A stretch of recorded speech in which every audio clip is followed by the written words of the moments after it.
ഇന്ന് നമ്മുടെ പറമ്പിലെ കശുമാവിൻ്റെ ചോട്ടിൽ നിന്നും കുറച്ച് കശുവണ്ടി പറക്കാൻ വേണ്ടി വന്നേക്കുകയാണ് കേട്ടോ. അപ്പോൾ നേരെ നമ്മുടെ കശുമാവിൻ്റെ ചോട്ടിലെത്തിയിട്ടുണ്ട്. കശുമാവൊക്കെ നല്ല രീതിയിൽ തന്നെ പൂത്ത് നിൽക്കുന്നുണ്ട് കേട്ടോ.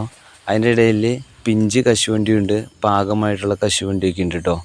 പിന്നെ ഒരുപാട് കശുവണ്ടികൾ ഇതുപോലെ ചോട്ടിൽ പരുവായത് പഴുത്ത് വീണ് കിടക്കുന്നുണ്ട്. അപ്പോൾ അതൊക്കെ നമ്മൾ പറക്കി നമ്മൾ കളക്ട് ചെയ്തെടുക്കാൻ വേണ്ടിയിട്ടാണ് വന്നേക്കണേ. അങ്ങനെ നമ്മളിത് ചെറിയൊരു ബക്കറ്റൊക്കെ നമ്മുടെ കയ്യിൽ കരുതിയിട്ടുണ്ട്. ചോട്ടിൽ ചെതറി കിടക്കുന്ന കശുവണ്ടികളെല്ലാം ഇതുപോലെ പറക്കിയെടുത്തു. അങ്ങനെ ഓരോ സൈഡിൽ നിന്ന് നമ്മുടെ കശുവണ്ടി പറക്കൽ സ്റ്റാർട്ട് ആയിട്ടാ. നമ്മൾ 2 ദിവസം അല്ലെങ്കിൽ 3 ദിവസമൊക്കെ കൂടുന്തോറുമാണ് നമ്മൾ ഈ കശുവണ്ടി പറക്കാൻ വേണ്ടി വരുന്നത്. പിന്നെ അധികം നാളൊക്കെ ഇട്ട് കഴിഞ്ഞപ്പോൾ മഴയൊക്കെ ഇടയ്ക്ക് പെയ്യുന്നതുകൊണ്ട് തന്നെ ഇത് മുളച്ചു പോകാനുള്ള ചാൻസ് ഉണ്ട് കേട്ടോ. അങ്ങനെ കുറച്ച് നേരത്തെ പരിശ്രമം കൊണ്ട് നമ്മുടെ കശുവണ്ടികളെല്ലാം നമ്മൾ പറക്കി എടുത്തിട്ടുണ്ട് കേട്ടോ. അപ്പോൾ ഇന്ന് നമുക്ക് ഇത്രയും കശുവണ്ടി കിട്ടിയിട്ടുണ്ട്. അതുമായിട്ട് നമ്മൾ നേരെ വീട്ടിൽ പോയിട്ടോ. അപ്പോൾ 2-3 ദിവസം മുമ്പ് നമ്മൾ ഇതുപോലെ പറക്കി കൂട്ടിയ കശുവണ്ടികൾ എല്ലാം നമ്മൾ എടുത്ത് ഇന്ന് കുറച്ചെടുത്ത് നമ്മൾ ചുടാൻ പോകാം കേട്ടോ. അതിന് വേണ്ടിയിട്ട് നമ്മൾ ആദ്യം പുറത്തെ അടുപ്പിൽ ഇതുപോലെ തീയൊന്ന് പിടിപ്പിച്ചെടുക്കുന്നുണ്ട്. അങ്ങനെ നല്ല രീതിയിൽ തീ എടുത്തതിന് ശേഷം ഇതുപോലത്തെ ഒരു ചെമ്പേട്ടി നമ്മൾ എടുത്ത് വെച്ചു.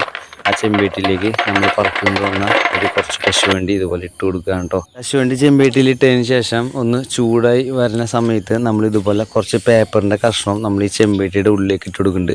ഇതെന്താണെന്ന് വെച്ച് കഴിഞ്ഞാൽ ഇത് അടിയിൽ നല്ല രീതിയിൽ തീ കത്തുമ്പോൾ ഈ കശുവണ്ടിയിൽ നിന്നും ഒരു കറ ഇളകി പേപ്പറിൽ പിടിക്കും കേട്ടോ. അന്നേരം അതിൽ നിന്നും ഒരു ഷീറ്റ് പേപ്പർ എടുത്ത് നമ്മുടെ ഒരു അടുപ്പിൽ നിന്ന് തീ എടുത്ത് നേരെ നമ്മുടെ ഈ പേപ്പറിലേക്ക് ഇട്ട് കൊടുക്കുമ്പോൾ നമ്മുടെ കശുവണ്ടിയുടെ ആ ചെനയിലേക്ക് നേരെ ഡയറക്റ്റ് കയറി തീ പിടിക്കും കേട്ടോ.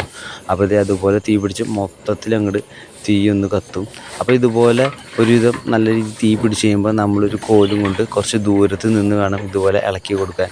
നമ്മൾ അടുത്ത് നിന്ന് ഇളക്കി കഴിഞ്ഞാൽ തീ നല്ല രീതിയിൽ കത്തുകയും ചെയ്യും. മാത്രമല്ല ഈ കശുവണ്ടി പൊട്ടിത്തെറിക്കുകയും ചെയ്യും. നമ്മുടെ ദേഹത്തേക്ക് തീ ആളാനുള്ള ചാൻസ് ഒക്കെ ഉണ്ട് കേട്ടോ. അപ്പോൾ അതിൻ്റെ സേഫായ ഒരു സ്ഥലത്ത് നിന്നിട്ട് ഇതുപോലെ നല്ല രീതിയിൽ നിന്ന് ഇളക്കി കൊടുക്കണം. അതിനുശേഷം ഒരുവിധം പാകമായി എന്ന് നല്ല സൗണ്ടിൽ പൊട്ടുകയൊക്കെ ചെയ്ത് ഒരുവിധം പാകമായി കണ്ടു കഴിഞ്ഞാൽ ഇതുപോലെ നമ്മൾ കമത്തി ഇട്ടാൽ മതി കേട്ടോ. തന്നെ തീ കെട്ടുപോയിക്കോളും. അങ്ങനെ തീ കെട്ടുപോയി നമ്മൾ ഇത്രയും കശുവണ്ടി നമ്മൾ സെറ്റാക്കി എടുത്തിട്ടുണ്ട്. ഇനിയാണ് ഏറ്റവും വലിയ ടാസ്ക്. ഈ ചുട്ട കശുവണ്ടി ഇതുപോലെ പൊട്ടിച്ചെടുക്കുക എന്നുള്ളതാണ്. പൊട്ടാതെ പൊട്ടിച്ചെടുക്കാൻ ഭയങ്കര പാടഞ്ഞ കേട്ടോ.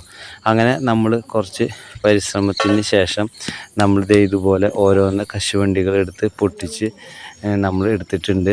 അങ്ങനെ ഇന്ന് നമ്മൾ ചുട്ടെടുത്തിട്ടുള്ള എല്ലാ കശുവണ്ടി പരിപ്പും ഇതുപോലെ പൊട്ടിച്ച് പരിപ്പാക്കി എടുത്തിട്ടുണ്ട് കേട്ടോ. പിന്നെ നമ്മൾ വാങ്ങുന്ന കശുവണ്ടീനേക്കാളും നല്ല രുചിയായിട്ടോ നമ്മൾ ഇതുപോലെ ചുട്ട് കശുവണ്ടി കഴിക്കാൻ. അപ്പോൾ ഇതുപോലെ കഴിച്ചിട്ടുള്ളവരെല്ലാം വീഡിയോയ്ക്ക് താഴെ ഒന്ന് കമൻറ്റ് ഇട്ടോളണേ.